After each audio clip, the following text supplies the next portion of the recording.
do. Today on Winthrop Close Up, learn how Winthrop professors make President's Day magical for local elementary school students. Why large news sources are sacrificing credibility to be the first one to present news stories.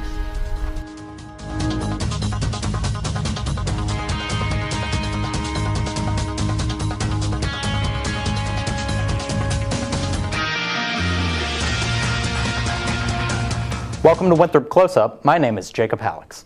Ever wonder why certain stories are constantly in the headlines? Reporter Brandon Great explores the world of sensationalism.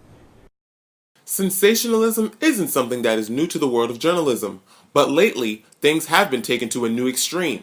Different media outlets are constantly reporting on Bobby Christina Brown and Bruce Jenner as top news stories, but without any hard facts. That becomes problematic because then you have to ask the public to disseminate what is fact from fiction, and that becomes difficult and can blur credibility with your organization. Sensationalistic reporting gives readers what they want, but lacks giving the public what they need. When you overplay what they want too much, it cheapens media, it cheapens your message, and it ends up costing you credibility. Top news sources like the Huffington Post and New York Times are reporting stories about Bruce Jenner and Bobby Christina with false information, leaving much of the blame on social media and rumors. Anyone can jump on the computer nowadays and claim that they're a journalist. You can easily go write a blog under any of these free websites. So anyone can put information out there. Social media is really, it's a huge threat.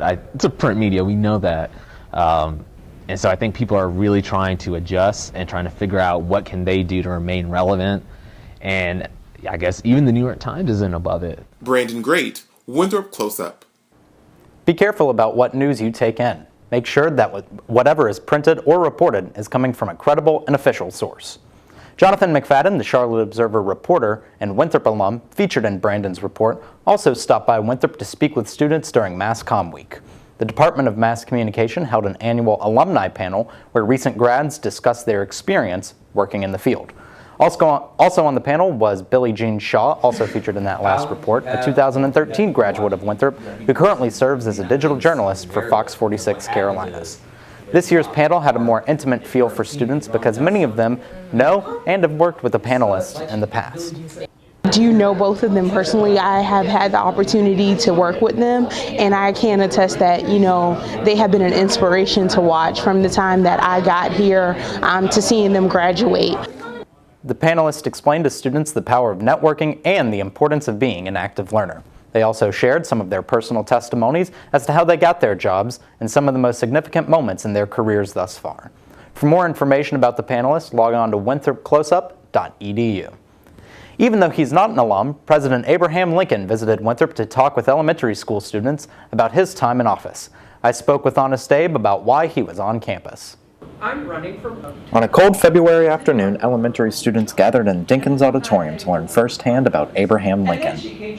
We really formed it out of a need from our post-traditional students who have families to offer some family-friendly cultural events on campus. Dr. Mark DeWalt, a Winthrop professor and department chair, moonlights as the nation's 16th president.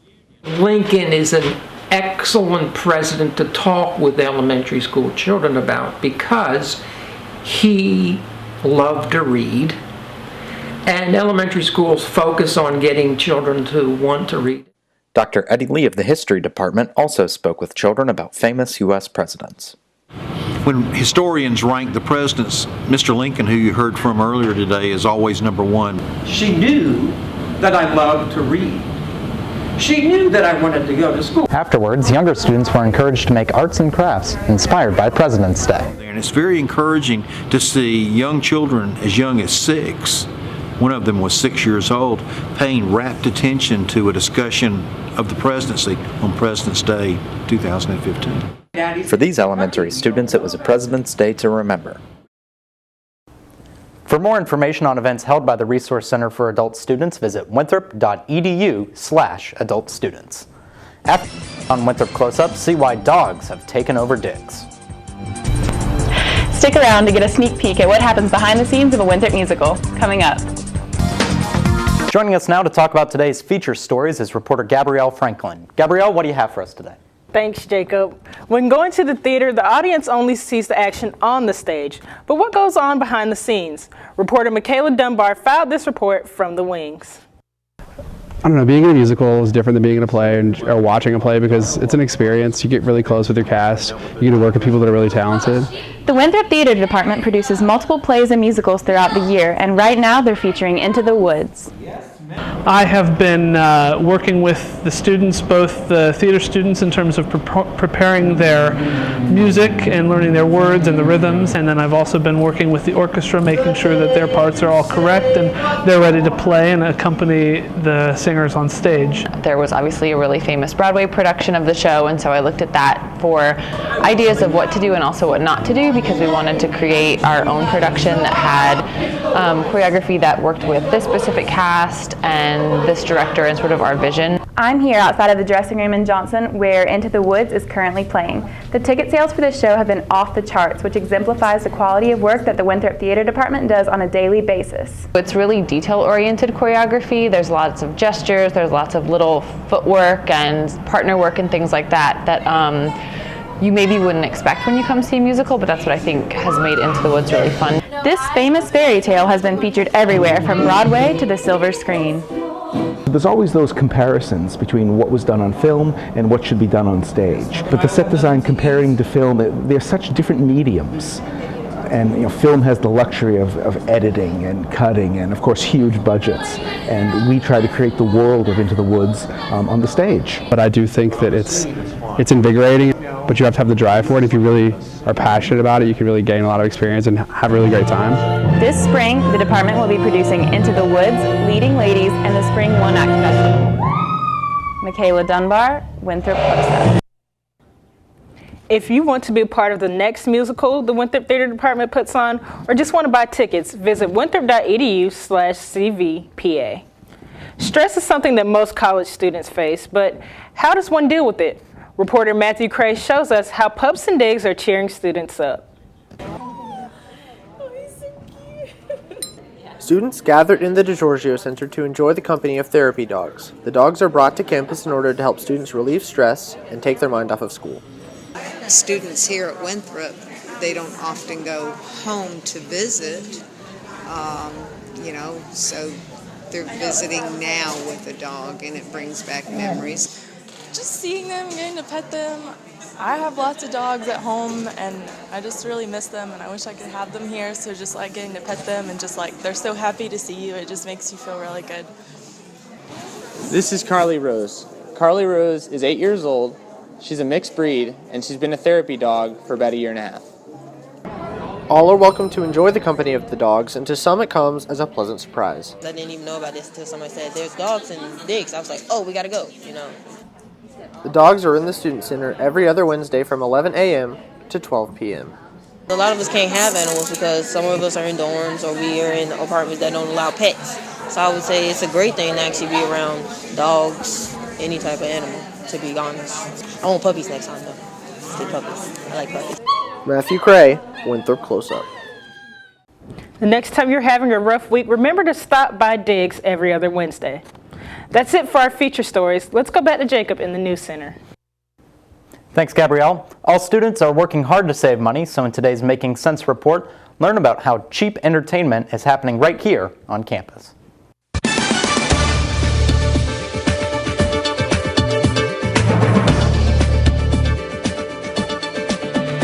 Hi, I'm Parker Kelly with DSU, and I'm here to talk to you about what we have in store for March and April.